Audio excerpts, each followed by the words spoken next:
Grow, Sell, and Retire is the podcast for the lazy overachiever. BD Dalton, author of The Assisted Purchase, True Gravity, and Grow, Sell, and Retire, is here to give his 25 years of secrets, tips, and assistance to take your business to the next level. This podcast is for anyone who wants to sell more, work less, and make better business. Now, here's your host, BD, with today's GSR podcast. Hey everybody, BD Dalton here, Growth, Sell, and Retire podcast. We're here to talk about you as a business owner. We're here to talk about you as a manager. And one of the things you really need to focus on is being a better you, meaning health-wise and everything else. And I've got here today with me as a guest, Dr. Pat Boulon. Hopefully I pronounced that properly. And we're going to talk about health. We're going to talk about mentality. We're going to talk about focusing on you when times get good, bad, or challenging. So Pat, welcome to the show. You're welcome. Thank you very much. And we're thrilled to be here and share time. So the title is a bit aggressive. So walk me through it. It's good. It's what we think about ourselves when we look in the mirror sometimes. But when you talk about why are you so sick, fat, and tired, is that, how did you come up with that? And how did you get into everybody's brain? Well, the idea of it, a lot of people are just not aware about their health. One of the biggest things and gifts that book gives somebody is that heightens your awareness about what you're doing for your health, and if you change your health, and health and mindset go hand in hand, right? You have to have a robust health and a robust mindset in order to go up the ladder of success, whatever success means to you. And so you've got to start with the basics. You have to have that resilient mindset. You have to be resourceful. And you have to have that attitude, like keep moving forward.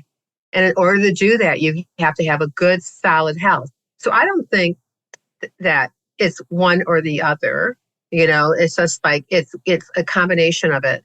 So the book came about from me bopping around Boston, because I was retired at the time, and looking at people. It's the first big city I ever lived in. And I'm walking around Boston and I'm seeing all these people who look like, hello, nobody home. Like they look gray. They look like they're just making it to the office, and I live downtown Boston, right in the financial district. So it was constantly in my face. I went, something's wrong with these people. And, because I lived on Cape Cod where you had, blue skies, ocean breezes, a lot of beaches, and people were down there to vacation. So it was a totally different mentality, and people were more into their health down there than they were into Boston. So I read about the same time. And so you ask how this book came about, read about the same time.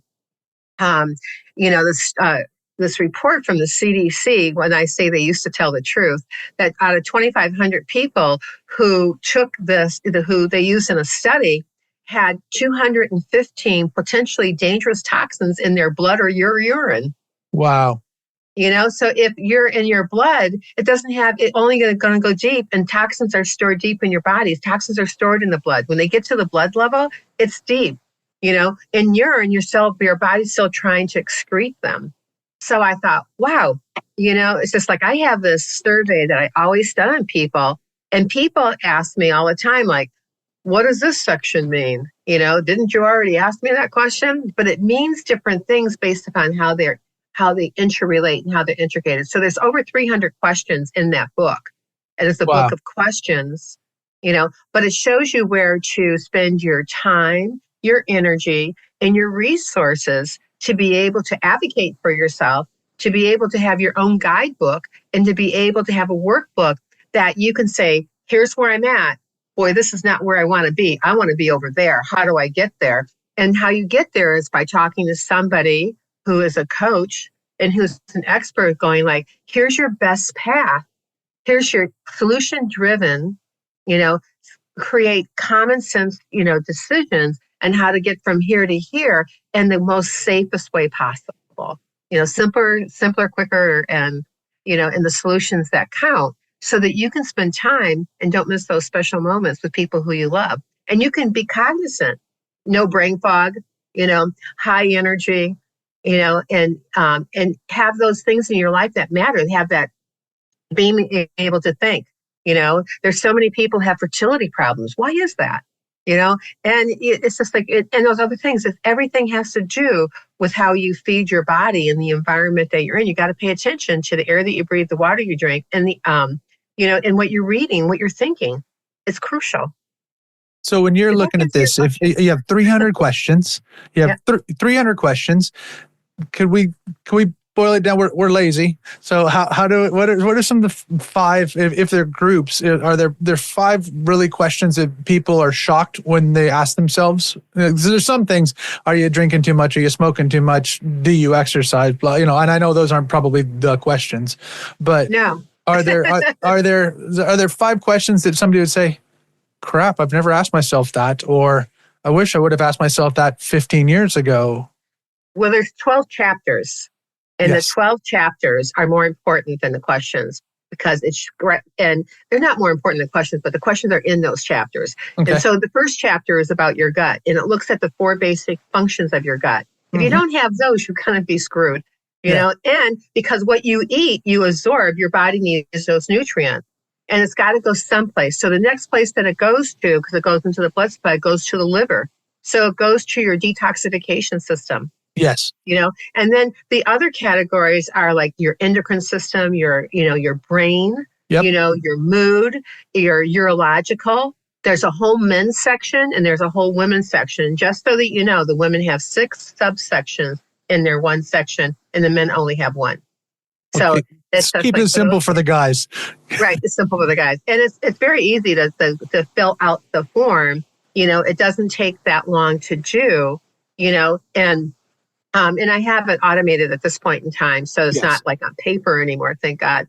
So some of those questions, like, they ask you about, I'm a Chinese medicine doctor also. Yes. So, it's just like when you're talking in Chinese medicine, I always thought it was so interesting because they spent like 20 minutes talking to somebody. Well, how many times do you get up at night? And it's just like, hey, it's just like, what color is the urine? At 2:00 in the morning, are you looking? And no. And so like, what do your poops look like? What color are they? And then asking questions about that. I never even as when I studied medicine, even when I studied as a chiropractor, and sports medicine, I don't remember having to ask those the in-depth part that I learned from that, at Chinese medicine. But where they really go deep is in functional medicine. My functional medicine intake form is 32 pages. Wow. So when somebody, has to be a candidate for me to give them that. And then I look at people's past blood workup, people don't follow their blood workup. The doctor gives them the sheet and says like, hey, it's just like all your tests are normal, but you might over a period of time of taking those blood tests and specific blood tests again and again, like you might be, trending high or trending low, because that means something too, even if they're normal. But most medical doctors and most doctors who look at it like, oh, everything's normal, you're perfectly fine, and they don't do something until you're in crisis, and I'm very about preventative.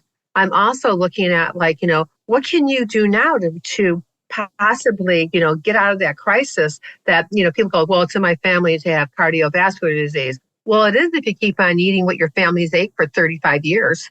Yeah. You have to pay attention to what you're putting in your mouth. So when you talk about brain fog and you talk about things like that, because people get very tired from their business, from doing from running as fast as they possibly can forward, and then on their way to work they're gray, like you say, they're okay, and so then they have to light up at work. What are some things that people should be thinking about? What they're eating, obviously, but what are some things that they should either add or take away from their diet or things like that we are as well? I would tell them to avoid sugar at all costs. Right now I'm doing double duty in helping this doctor out, and somebody goes, where do you get all your energy from? And I said, first off, I don't think it's an impossibility. Yes. That's my mindset. It's just like, it's not an impossibility only if I'm going to harm myself, and until I get that I'm going to harm myself, it's just like, there's no reason to say no to a good invite. Yes. And so that's my one thing. The other thing is I eat incredibly well. I mean, it's just like, I make, salads, but I don't put a lot of I don't eat carbohydrates. I rarely eat bread. And so like on a lunch that I had, the night before, I sauteed, actually steamed broccoli with arugula, with onions and tomatoes and radishes, and I think I put beets in it one day, but I just make it up, Yes. and it's just like, and if I want to go out to eat, I think about what is it that I want to eat? Does it come with potato chips? Can I have salad instead? I just don't eat that kind of food. And it's a choice, not to do that, because I know when I eat like that, I get tired. When I had my first practice, and I can remember going out to lunch at the health food, just because something's at a health food store, bread and circus, doesn't mean, or Whole Foods Market, doesn't mean that it's healthy. Correct. It's just, you got to read the label, and if you don't understand the ingredients, you shouldn't buy it. Mm-hmm. And so it's just like, that's where eating as fresh as possible, and you maybe doing intermittent fasting, and so something that I've been doing since March, and I've been having this like brainstorm because I'm 70 years old. Yeah. So I think, I'm going like, wow, I do not want to get up two times at night, or occasionally 3 times a night if I drink something too late. And so I figured out something to do that combats that. And that I can get up and go back to sleep right away. And I've been drinking cider vinegar with water in it. Yeah. And 12 ounces of water, I think it's like 250 milliliters of water. Yep. If I could remember that correctly. And into 2 tablespoons of, cider vinegar that's organic. And when I started doing that, the first thing I started doing, because it's supposed to burn off brown fat, because if you're a little pudgy around the waist and that, I actually got a waistline again. And I already had one before, but I feel like, I'm energized, I'm sleeping really well. And if I wake up, I get up and kind of go, oh, do I want to get up, or do I want to wait till 6 o'clock when I get up? And I'll look at the clock and I'll go right back to sleep, many times. And so I'm sleeping long, deep, like dreaming. Nice. And I said, so I go, it's got to work, and for the first month, I challenged myself. And I did 3 of them a day at 12 ounces. And Wow. And I just the first week, I never felt leggy, or I didn't have brain fog. And so if you want to get rid of brain fog, it's a really great way to do it. It helps you digest your food, helps you with your blood glucose and normalize it. So apple cider vinegar and water. Cider vinegar and water. It's just as simple. It's cheap. Yeah. Make sure it's good water. And it's good filtered water, and it's close to a pH of 7 as possible. But, it's like one of those, that's that Bono thing that I've been doing it, going into April, and I'm not doing 3 anymore. I'm doing 2. Yes. And I'm really happy with 2. 2's my, it's a happy limit for me. Because I drink other water. I drink a lot of other fluids during the daytime. And I just eat really, really well. I just think, if I like to eat vegetables, and I like to eat a lean protein. It's almost like having a Mediterranean diet without the bread. Nice. So when you're looking at this as a business owner and thinking about it, not just the owner itself, but thinking about it across your employees to try to get better attendance, better people at work, less brain fog, how can a business start to help its employees start to think more about their health? Hire me. Yeah. Because then what we'll do is we'll take a look at the employees, and then create a challenge that gives them something motivational to do, and so it gives them metrics that they can go like, oh, like this is where I'm at. Like, my waist size is this and my hip size is that. It's indicative of, it will tell you the hip to waist ratio tells you about your disease risk. And so if you can get that in a normal limit, with male or female, and also if you start going, like if you create a diet or a detox or whatever you want to call it, yep, that everyone's doing it together, then they're going, did you drink your 3 drinks of cider vinegar? I mean, people in this office that I was helping this guy with, people are asking me, how many glasses did you have of it? I just started it. Everybody in the office started doing it. Yeah. And they're going, and they say like, I want your energy level, and I said, and you can have it.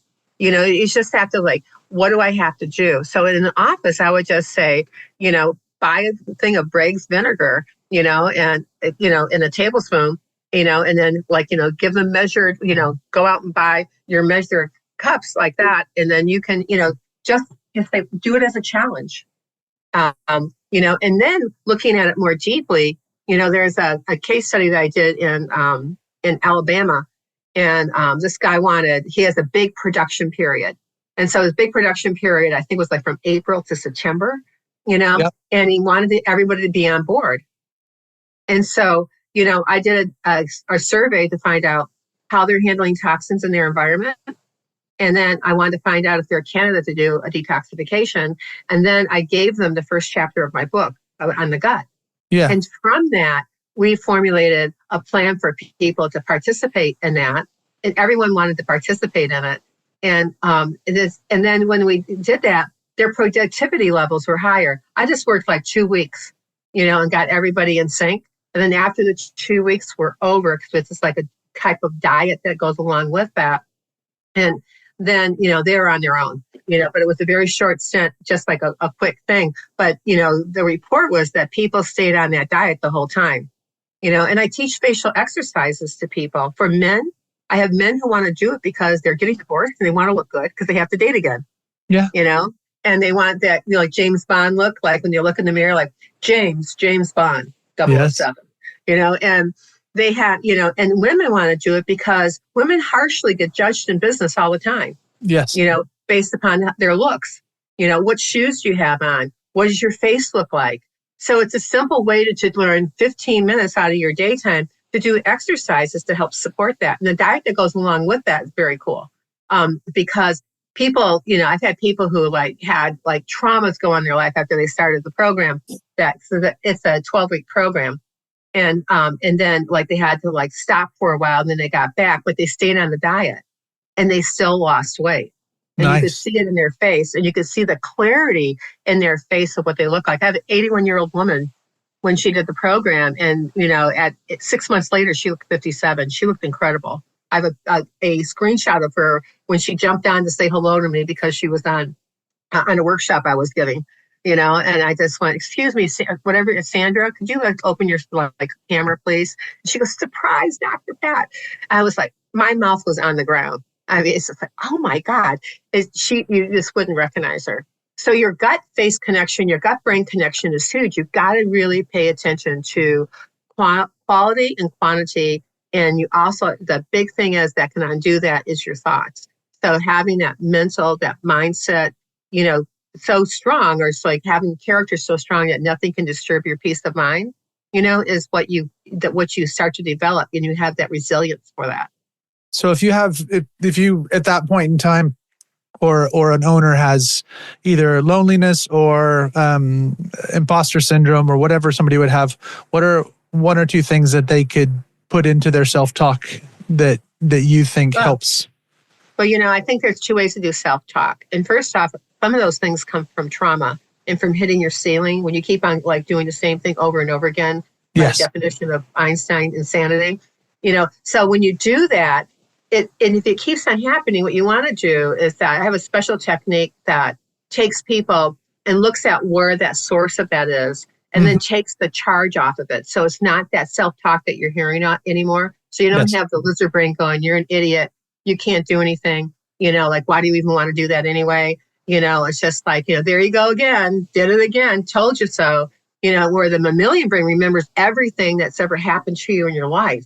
So if you can take that, and what the conscious brain says to the mammalian brain is I am healthy, I am vital, I'm active, I'm a successful human being. On this day, I do whatever you do for people and do for yourself, my family, my friends, everything like this. And you can elevate that thinking. Then at the very end, when you say it, what you say to yourself that makes the mammalian brain really click in is you say to yourself, why is it that I'm healthy? Why is it that I only eat whole foods and good foods for me? Why is it that I think good thoughts, do good deeds, and I'm a happy person? Why is it? And the mammalian brain has to go oh my God, why is it oh yes, because she does this, and it gives you more of that information, that feedback. It's not a long process. It's actually really quite a short process, that whole thing of taking the charge off. And and then doing that. And then doing things that, when you're setting goals, people estimate for goals. They, in 1 year, they overload themselves with it, and then they don't achieve them. But in 3 years, they don't give themselves enough goals to do. So it's looking at what do I need to do for goal setting that really makes sense? That I'm not going to sabotage myself and hit that ceiling again. And so you can do that. You can make goals that are more realistic, that are achievable, and then celebrate them, as you achieve them. So you were talking about the company in Alabama. So when they got to their goals and did their stuff, what did he tell you that felt like to the bottom line to him as an owner manager? Pardon? ROI. Yeah. It's just like always. Their ROI went up. I don't remember the percentage of it. That was I did that with them about 3 or 4 years ago, something like that. And it was an experiment for me because that was the first time I worked with anybody in corporate, on that level. Yes. So I said, hey, how many people are there? 12. Well, I can do that, and then let's do this and find out where people are in their health first. Because if you got somebody who's dragging, you need to lift that up, because all rising tides lift all boats, but you better make sure your boats don't have holes. Yeah. And if you do, they're going to drag the whole team down as opposed to uplifting the team. So you want to find out and identify those weak links, so that you know what you need to do with it, and you want to foster your strong links, whether it's in your health, whether it's in your mind, whether it's in your business or on your team. You need to have that basic information, and you also have to where are we all going together, and hence the team. And so you can do that. And that was the one thing that, and it was, I didn't have a lot of hands on other than the first 2 weeks, and I just when I connected with him later on, he just said, and he goes, wow, that was really great. And I don't know what happened to their business after that. And I wasn't smart enough then to follow it up, so I have no idea what the hell I was doing. But now I would stay on that and would walk through the whole time with them, and offer them a different program that they had access to be able to ask somebody a question, and also making them feel that their question is wow, if you're thinking it, somebody else is thinking it also. If something's happening, so to get to engaging with somebody like you or looking at this or thinking it's really a problem, what are 2 or 3 things that should be going on in the business right now that people are asking themselves questions that would, regular absenteeism? What is it that people are seeing in their business? They say, you know what, hold on, I need to step back and bring in somebody like you. You reassess. It would just be a good thing to do once a year anyway. Number one, just assess where everybody's at. Yes. And then number 2, if you're having people who have, you're when you're going into meetings, you're dreading going into a meeting. There's no productivity, and then there's the creativity by the water fountain isn't happening. Yes. And people are coming in tired, or people start having a lot of accidents. They trip, they fall, they have more time out than usual. And their mindset is they're always sick. They're always sniffling. They got a cold. And how do we get around the HR issue? As in, you're putting in a program that's going to help everybody, but you can opt out, or how do you get around the forcing somebody to do something for themselves? Well, the one thing is that, I think that boldly, I will say this, my personal opinion is that, in HR, people either love HR or they hate them. Mm-hmm. There's not an in between. So talking to the right person in HR that really can connect to a decision maker is crucial, because you're just, talking, and it's just I always say, I can make the idea, you can present it, and you can take all the glory for it. I don't care, but, having that, the people who are, you have to have people talk it up. So if I do a program in someone's office, an office that I'm in, and I want to give the gift of health in December because Christmas is coming up and it could be a good Christmas gift, here's this nice, beautiful coupon that you can put in someone's stocking, for Christmas. And the girl at the front desk goes, no one's going to do that. And I said, well, that's because you won't do it. I said, so if you won't do it, I said, but your job is to talk it up. Yeah. I don't care if you're going to do it or not, but it's just like, in order to support the mission here, you need to talk it up. You have to say like, hey, Mr. Dalton, we've got this really great program coming up at Christmas time. It's just like, do you like the care that you're getting here? Do you feel like you've improved? Do you feel like comfortable referring somebody to this office? Why? He's going to never say no because he's already inside the office. You got to he's right there. Like you're right there. And then, you just say like, here's our coupon for Christmas, that you can give this to somebody, who we can help too, because we love to help more people. Because if we get you well, we'd like to get people who you love well too, so you all can have move forward together. So you go to give it to them, and this is something for your people anyway. I had a business card 2 seconds ago in front of me. Let's say this is my business card.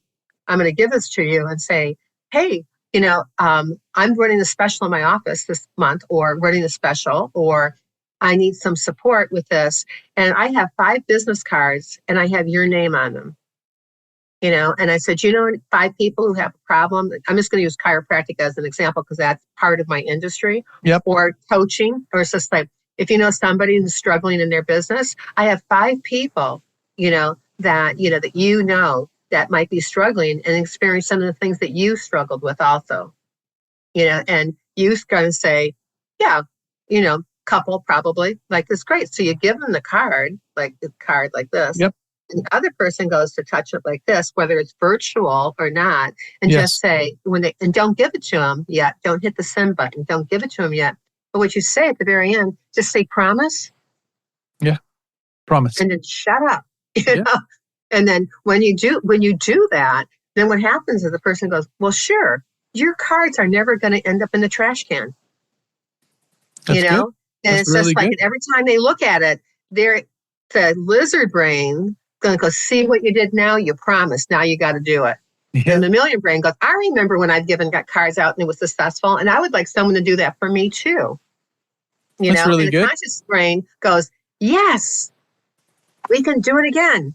Awesome. And there's a lot of different solutions, for those types of things. And, the card thing I learned from a guy who's, I believe, famous at one point in time. His name was the last name was Cheatwood. I can't remember his first name, when I was in chiropractic school. And so when people said no to me, I'm going, okay, if something changes, I understand, I get it.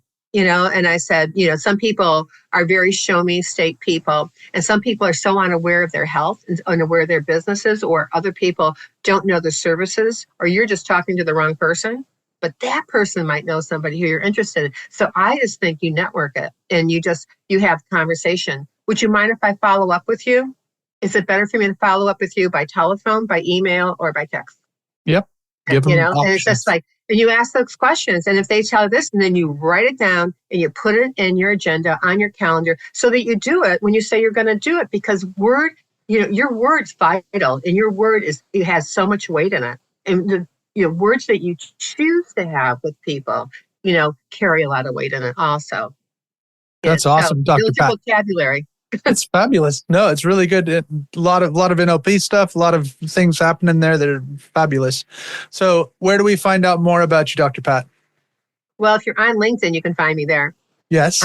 And I have, I presume we're going to put notes out. There'll be show notes. So on LinkedIn. And then my website is having a little bit of a touch up right now, but it is healthteamnetwork.com. And also I'm on, Facebook, on business, and I have a personal account on Facebook and Instagram. So if you find me on LinkedIn and you use that Dr. Pat Malone, you can find me on all the other platforms except for Facebook, which they wouldn't let me use that for some reason. Of course. And I stopped fighting with them, of course, right?